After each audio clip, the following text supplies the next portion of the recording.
জয় যিশু। Good morning. আজকে প্রভুর বাক্য নিয়ে আপনাদের সামনে আবার চলে এলাম। আজকের বিষয় হচ্ছে সত্য সত্য আমি তোমাদেরকে বলিতেছি, কেউ যদি আমার বাক্য পালন করে সে কখনো মৃত্যু দেখিবে না। যোহন লিখিত সুসমাচার 8 অধ্যায় 51 পদ তাই বলছে প্রভুর বাক্য, যে আপনি মৃত্যু দেখবেন না। আজ যদি আপনি প্রভু যিশুর বাক্যকে পালন করেন, প্রভু যিশুর বাক্যকে শুনে নিয়ে আপনি জীবনযাপন করেন, অবশ্যই আপনি মৃত্যুর স্বাদ পাবেন না।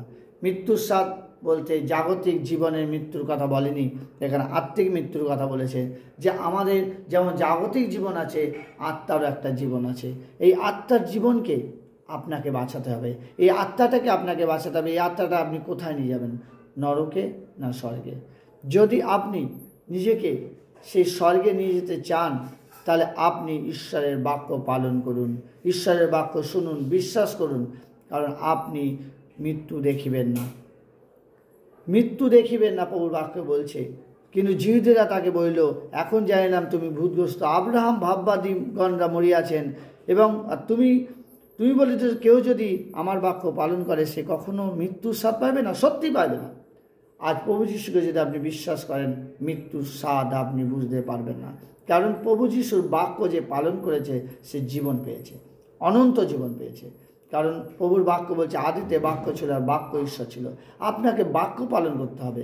আপনি যদি প্রভুর বাক্যকে পালন করে চলেন, আপনি জীবন পাবেন।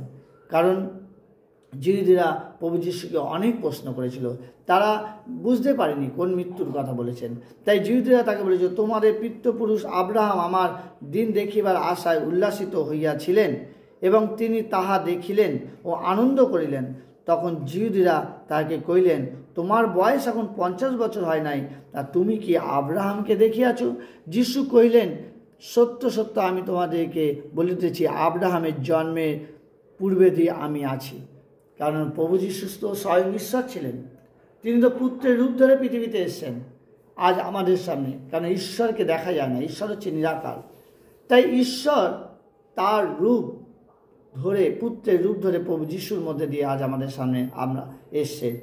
তাই প্রভু যিশু বলছেন, যে আব্রাহাম, তোমরা যাকে জিহুদীরা যারা মনে করে আব্রাহাম আমাদের ঈশ্বর, আমাদের প্রভু, কিন্তু তার আগেও তিনি আব্রাহামের থেকেও ঊর্ধ্বে, তিনি সেই ঈশ্বর প্রভু যীশু খ্রিস্ট। তাই আপনি যদি বাক্য বিশ্বাস করে জীবনযাপন করেন, বাক্য পালন করেন, অবশ্যই আপনি অনন্ত জীবন পাবেন। কারণ সত্য সত্য আমি তোমাদিকে বলিতেছি, কেহ যদি আমার বাক্য পালন করে সে মৃত্যুর স্বাদ পাবে না।